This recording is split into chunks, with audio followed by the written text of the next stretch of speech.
และนี่ก็คือเรียนดาที่ว่าป้อนใส่พามาเป็นที่เรียบร้อยเนาะบอกเลยว่ามื้อนี้หันอิ่มบุญอิ่มใจต้องอยู่ให้ฮอด1 โมงให้ได้อยู่ฮอด1 โมงไว้นะ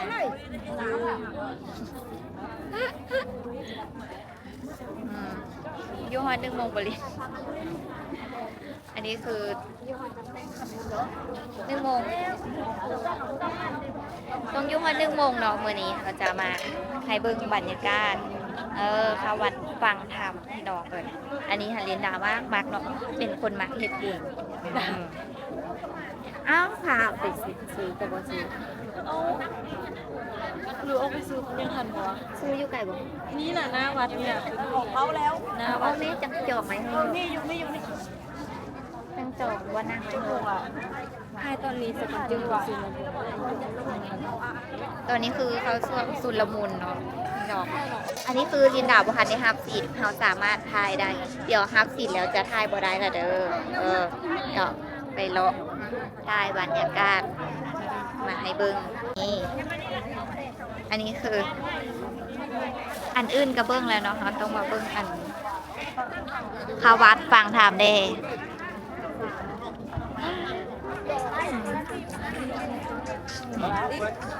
ให้เบิ่งมีเพลงอ่ะเดทายมือเอาเลยให้เบิ่งบรรยากาศตอนนี้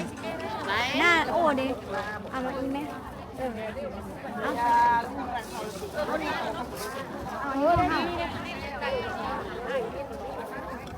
ทายมือเมื่อกี้นี่มีเพลง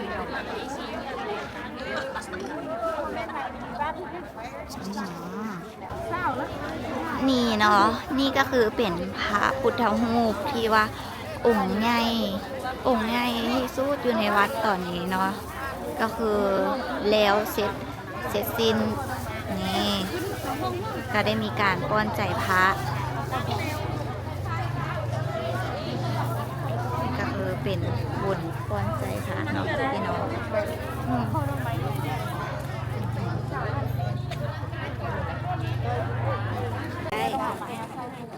แต่ว่าสิ่งที่เขาบ่มีคือนี้เทียนบ่มีอะไรนึงบ่มีอย่างเลยตอนนี้บ่มีแต่หัวใจ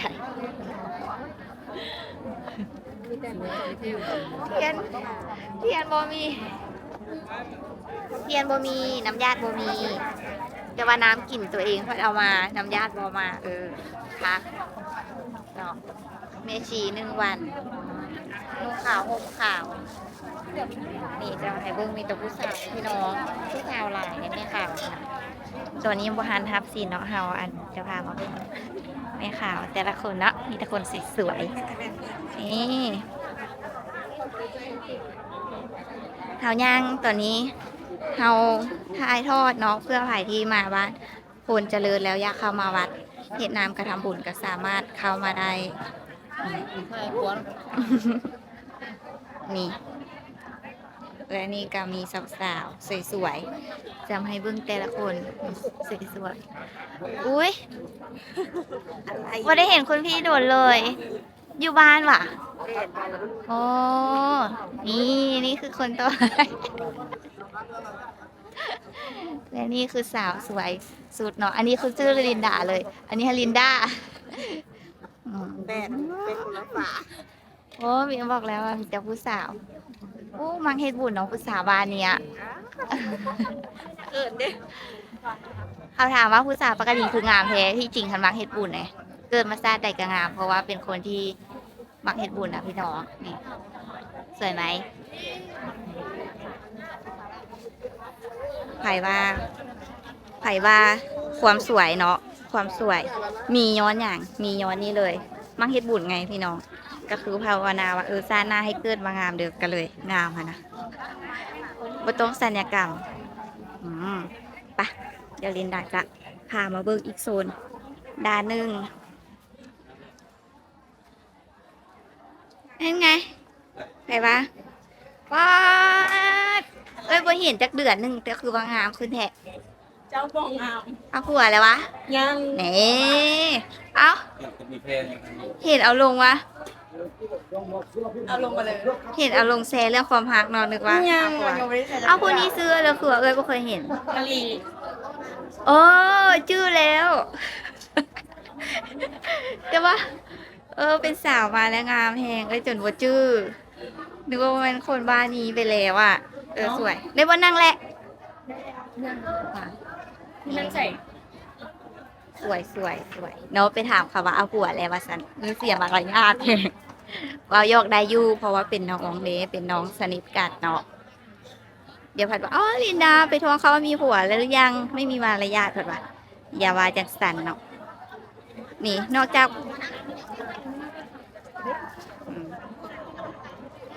นอกจากเนาะผู้เฒ่าก็ยังมีผู้น้อยเนาะซึ่งว่าพากันมาเฮ็ดบุญหลายแห่งหลายร้อยคนสิไปก็เลยก็ไปสิซื้อสิ้นก็ไปตอนที่เขายังบ่เอาเรือนนี่แม่ ไป ซื้อเทียนมานำ ยางประสบซื้อสิ้นซื้อเสียนำ ซื้อเทียนมาเมื่อนำไหม เดี๋ยวซื้อ ตะเลยแจ้งเลยซื้อเทียนอย่าลืมน้ำยา น้ำยากอยู่เลยบ่ได้ทางไหน ไอ้เลิกกับมาลงแล้วลงเลย กา ถามว่าเนาะสาวลาวนี้สวยแท้ผิวพรรณคือดีเนาะดีเนาะมาเฮ็ดบุญไง เราไปนี่บ่ต้องเข้าคลินิกศัลยกรรมแล้วพี่น้องถ้าอยากงามก็เลยให้ย่างเข้าวัด นี่ให้เบิ่งความงามอลังการของพระพุทธรูปเนาะนี่ เดี๋ยวเรียนดาจะซูมให้เบิ่งความงดงามประการตา มีความเป็นพระพุทธรูปที่งดงามที่สุดเลย เป็นที่กราบที่ไหว้ให้สาวบ้านพลเจริญเฮาเนาะในมากราบมาไหว้กัน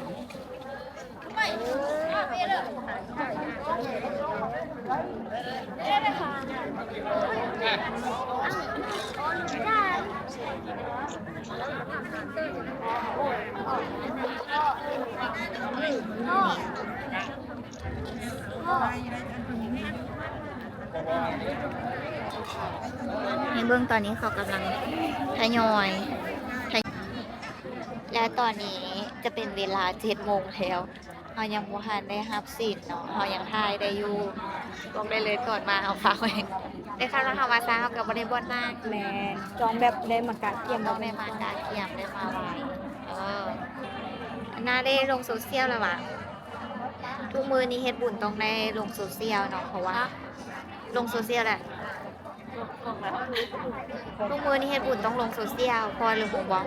บางทีวดาแบบเขาบ่ฮู้ไงคันเฮาเฮ็ดบางทีเขารีดเฟซเขาเลื่อนมาเขาจึงฮู้ว่าเฮามาเฮ็ดบุญเขาจึงรัดคิว เพื่อแบบเทวดาอยู่บนอื่นแต่เจ้าบ่ได้มานี่นะแต่เจ้าบ่เห็น ก็เขาเล่นโซเชียลเนาะบางทีเขายังกดไลค์ให้ นะสติกเกอร์ตอนนั้นบ่แม่นก็แก๊กที่ดัง อันนี้กะ ทุกความเนาะ กั เอา บ อันสติกเกอร์แกะอันแปะไว้หูงาน ใช่อันลินกากังวลเรื่องเรื่องการแกะขี้ด่างอยู่ แกะที่ดังแล้วมาได้เอา เอาแกะขี้ด่างมาท่ายนี่พี่น้องอันนี้ก็คือนางทาได้ชั่วโมงนึงแล้วทุกคนก็สามารถเฮ็ดตามอัธยาศัยแต่ว่าดีที่เขานั่งนี่เพราะว่าเขานั่งหน้าหันน่ะมันสิแบบว่าเอ็นพูดหันน่ะมันสิคือแบบตีลังกาหิงอะนะ เน็ตซา โอ้กันเนสซ้ายเลยบางคนอันนี้คือคนที่มาร่วมเนาะนี่อันนี้คือคนที่มาร่วมการปฏิบัติธรรมในมือนี้โอ้คนหลายเนาะอันนี้การปีนี้อันมาเฮ็ดบุญต้นปีเลยจะเปิดร้านเดี๋ยวจะพาทุกคนไปร้านแอนนาก็คือแอนนาจะขายอะไรก่อนขาย ทัก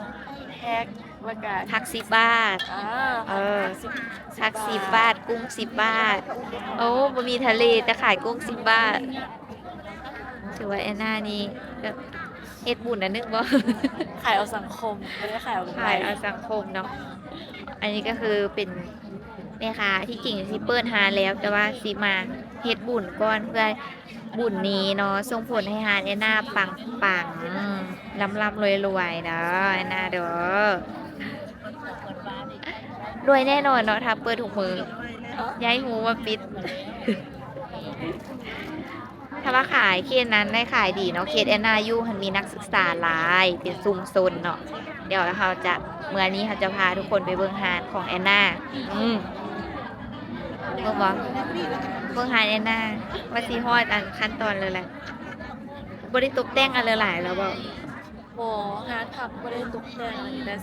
ซื้อตู้แช่เย็นแล้วก็แช่แข็งแล้วก็ ดีแล้ว น่าจะโต๊ะจัดโต๊ะอยู่อันทางน้องค่ะนะโต๊ะวางพันแล้วก็น่าจะซื้อหิ้งอันไว้แบบพวกเครื่องแห้งทางในนิดนึง อ๋อมาโมดใหม่เนาะปี2026นี้อะไรใหม่ๆเฮ็ดคนเดียวทุกคนบ่ได้มีแฟนมาช่วยไผที่เบิ่งอยู่กะมาข้ามมาได้เลยข้ามมาที่หนองคายเนาะจะไปฮับ มาช่วยแอนนาเป็นผู้หญิงตัวคนเดียวทุกคนอยู่เวียงจันทน์บ่มีไผแบบว่าคอยดูแลใดฝากได้เด้อไผที่อยากมาดูแลแอนนาเนาะ หาคนช่วยสร้าง แอนนาบ่ได้ขออย่างหลายขอผู้บ่าวผู้บ่าวอีสานเนาะนุ่มอีสานดำแดด ดูมันขยันเพียร เสื้อขายเครื่อง หูซวยแฟนแล้วก็พากันค้าขายขอสัมพันธ์เนาะบ่ได้ขอคนร่ำคนรวยบ่ได้ขอคนโลภขอแค่คนที่ฮักเฮาจริงพาเฮาไปสู่ความสำเร็จแค่นั้นพูดสปิกง่ายแค่นี้อ่ะก็ยังแบบยังบ่มีไว้นะ ยังบ่มีเลยยังบ่เจอเลย โอ้โหคณะเราไม่ได้ขอยากอะไรเลยหน่อยนะคณะของ่าย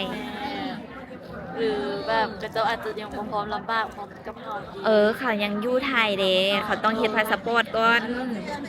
เขาต้องเฮ็ดพาสปอร์ตก่อนแล้วเขาจึงมาได้ก็เลยต้องได้ท่าปีนี้แหละปี2026นี่แหละแอนนาจะได้หัว ทายอยู่เด้อ ท่าอยู่เนาะอันนี้เป็นเวลาจะมุงแล้วแอนนายังบ่ได้เบิ้งบ่แม่นเอาฮู้ผู้บ่าวขึ้นบ่นะปกนี่ QR code เนาะ QR code นี่เขาสามารถโอนมาแต่นั้นได้เลยกสิกรอ่ะ อ๋อเด้อก สิกรสามารถ ดีเด้อ ไผที่ยังเฮ็ดบุญผ่านแน่นะไผที่ยังเฮ็ดบุญผ่านแน่นะวันนี้คือ QR code กสิกรโอนได้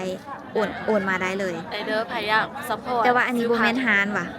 บ่แม่น QR ฮานว่ะ อ๋อคิวอาหารจังได้ว่ะมีเด้อ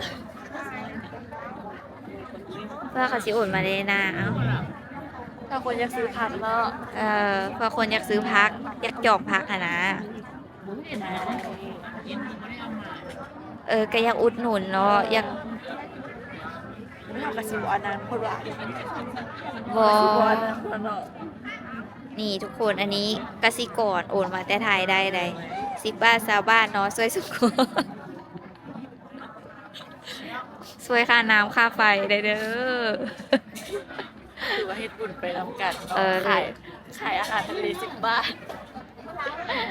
ถือว่าเฮ็ดบุญไปกับแอนนาวันนี้หันมีพระย่อยๆได้พี่น้องที่ว่าป้อนใจพระก็จะสำเร็จเสร็จสิ้นเนาะก็จะได้กราบไหว้เป็นพระคู่บ้านคู่เมืองของบ้านพลเจริญเมืองปากกระดิ่งแข่งบริคำไซเฮางดงามมีจิตตาขนาดเลยคนนี่คนที่มาเฮ็ดบุญกะหลายคนหลายคนแท้หลายคนว่า